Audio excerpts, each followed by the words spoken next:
చెప్పి ఎంతోమంది ఆశతో ఎదురు చూస్తున్నటువంటి తరుణంలో మరి ఇప్పటివరకు ఆ రివ్యూ మీటింగ్లోని మినిట్స్ బయటకు రావు. ఆ రివ్యూ మీటింగ్లో ఏం జరిగిందో, మరి ఏ రకంగా వారు ముందుకు వెళ్తూ ఉన్నారు, మరి ఎప్పటికల్లా దీని మీద వారు మరి ఒక నిర్ణయం తీసుకొని ముందుకు వెళ్తారు అని మేమంతా కూడా ఎదురు చూస్తూ ఉన్నాం అధ్యక్ష. అంతే కదా అధ్యక్ష?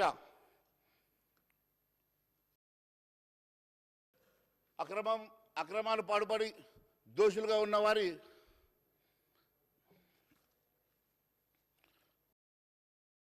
అన్నిటికన్నా ముఖ్యమైనటువంటి అంశం దీంట్లో ఇంకోటి ఉన్నది అధ్యక్ష.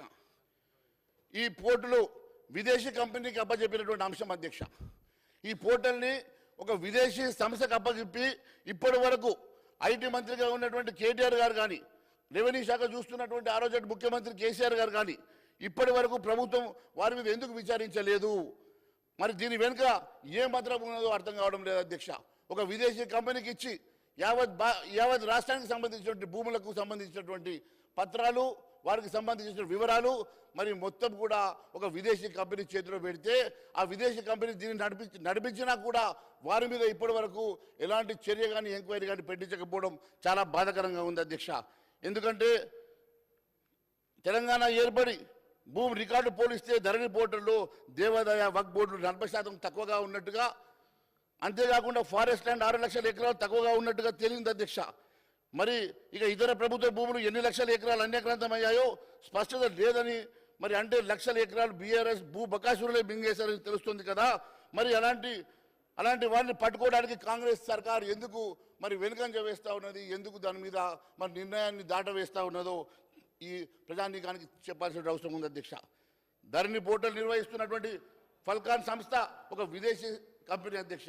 ఆ ప్రతినిధులతో రాష్ట్ర ప్రభుత్వం భూ అక్రమాలకు సంబంధించిన సమాచారం తీసుకున్నదా? మరి నిషేధిత జాబితాల్లో 2020 నవంబర్లో ఉన్నటువంటి భూములెన్ని, 2023 నవంబర్ నాటికి ఉన్నటువంటి భూములెన్ని, మరి ఎన్ని లక్షల ఎకరాల భూములు, వాటికి సంబంధించినటువంటి రైతులు, వాటికి సంబంధించినటువంటి వివరాలు ఏందో కూడా మరి చెప్పాల్సిన అవసరం ఉన్నది అధ్యక్ష. మరి వేవి కూడా మరి దాంట్లో ఎన్ని గోల్మాలు అయినాయి? ఫల్కాన్ సంస్థ ప్రతినిధులు మరి రాష్ట్ర ప్రభుత్వానికి అవన్నీ కూడా రికార్డ్స్ ఇచ్చారా? మరి సహకరిస్తున్నారా? మరి ఏ రకంగా మరి విదేశీ కంపెనీ చేతిలో ఇవన్నీ కూడా ఉన్నాయి. దాని మీద మీరు ఎలాంటి చర్యలు తీసుకుంటున్నారో కూడా మరి ఖచ్చితంగా మరి ఈరోజు సభకు తెలియజేయాల్సిన అవసరం ఉంది అధ్యక్ష. ధరణి పోర్టల్ నిర్వహణలో ఫల్కాన్ సంస్థ నుంచి కేంద్ర ప్రభుత్వ సంస్థ ఎన్ఐసి అధ్యక్ష నేషనల్ ఇన్ఫర్మాటిక్స్ సెంటర్ ఇచ్చేటువంటి ఆలోచన మీరు వారికి ఏమైనా ఇచ్చే ఆలోచన మీకు ఏమైనా ఉన్నదా? మరి అంత మంచి సంస్థ ఉండగా నేషనల్ ఇన్ఫర్మాటిక్స్ సెంటర్ ఉన్నప్పటికీ కూడా మరి వారికి ఇవ్వకుండా మరి రాష్ట్ర ప్రభుత్వం ఏం ఆలోచన చేస్తుందో కూడా తెలియజేయాల్సిన అవసరం ఉంది అధ్యక్ష.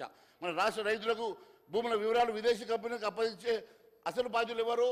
ఆ బాధ్యులను ఏ రకంగా మనము మరి బయట పెట్టి ఏ రకమైనటువంటి శిక్ష మనం వేయబోతున్నామో కూడా చెప్పాల్సిన అవసరం ఉన్నది అధ్యక్ష.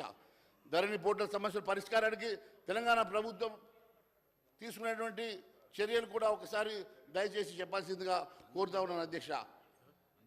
భూముల విషయంలో 2014 తర్వాత చేతరాతి పానీల నిర్వహణ మూలన పడగా మరి ఇవన్నీ కూడా 18 లక్షల ఎకరాల సమస్యలు ఉన్నట్టుగా సమాచారం ఇప్పుడే మంత్రి గారు కూడా చెప్పారు కదా. అవి కూడా మరి దయచేసి వెంటనే ఒక నిర్ణయం తీసుకోవాల్సిందిగా. ఎందుకంటే అధ్యక్ష ఈరోజు గతంలో ఇప్పుడే చెప్పినట్టుగా కలెక్టర్లకు కూడా అప్పట్లో కీ ఇవ్వడం వల్ల వారు తీసుకున్నటువంటి నిర్ణయాలు, వారు తీసుకున్నటువంటి మరి వారి చేతికి అధికారులు ఉండడం వల్ల చాలా ముఖ్యంగా విలువైనటువంటి హక్కు ఈ ఉమ్మడి రంగారెడ్డి, మెదక్ లాంటి, హైదరాబాద్ లాంటి జిల్లాల్లో ఉన్నటువంటి విలువైనటువంటి భూములలో వారు ఏ రకమైనటువంటి చర్యలు తీసుకున్నారు, ఏ రకమైన నిర్ణయాలు తీసుకున్నారు, ఏ రకంగా భూముల రికార్డును మార్చారో అవన్నీ తెలుసుకోవడానికి కూడా మరి మీరు ఏదన్నా మరి ఫోరెన్సిక్ ఆలోచన ఏమైనా చేస్తూ ఉన్నారా? మరి దానికి మీరు ఏ రకమైన ఆలోచన చేస్తూ ఉన్నారో మరి. ఎందుకంటే అధ్యక్ష ఈ ఫోరెన్సిక్ ఆడిట్ ద్వారానే ఏ కంప్యూటర్ ఐడి ద్వారా ఏ నెట్వర్క్ సాఫ్ట్వేర్ను ఉపయోగించి హక్కులు మార్చారో, రెవెన్యూ ఉద్యోగులు బయోమెట్రిక్ ఆధారంగా పనిచేసే పోర్టల్ను ఎవరు ఎప్పుడు తెరిచారో తెలుస్తుంది. కాబట్టి మరి ఈ ఎక్స్పర్ట్స్ని మరి ఈ ప్రభుత్వం ఎందుకని నిపుణులతో కమిటీ ఏర్పాటు చేయడం లేదు, ఫోరెన్సిక్ ఆడిట్ జరిపించడం లేదు తక్షణమే తెలియజేయాలి అధ్యక్ష. ఎందుకంటే ఈ ఫోరెన్సిక్ ఆడిట్ వలన, ఆ సాఫ్ట్వేర్ వలన ఏ కలెక్టర్ గారు ఎప్పుడు ఆ సిస్టమ్ని ఆపరేట్ చేశారు, ఎప్పుడు యాక్సెస్ ఇచ్చిందో తద్వారా తెలవడం వల్ల ఏ రికార్డు ఎప్పుడు మరి మాయ చేశారు, ఎప్పుడు చేంజ్ చేశారో తెలిసే ఆస్కారం ఉంది. కాబట్టి ఆ ఫోరెన్సిక్ ఆడిట్ కూడా మీరు చేస్తారా? అటువంటి ఆలోచన ఏమైనా ఉన్నదా? మరి ఉంటే ఎప్పటిలో గల చేస్తారో కూడా దయచేసి మీరు చెప్పాల్సిందిగా నేను కోరుతా ఉన్నాను అధ్యక్ష. అదే మాదిరిగా ఈరోజు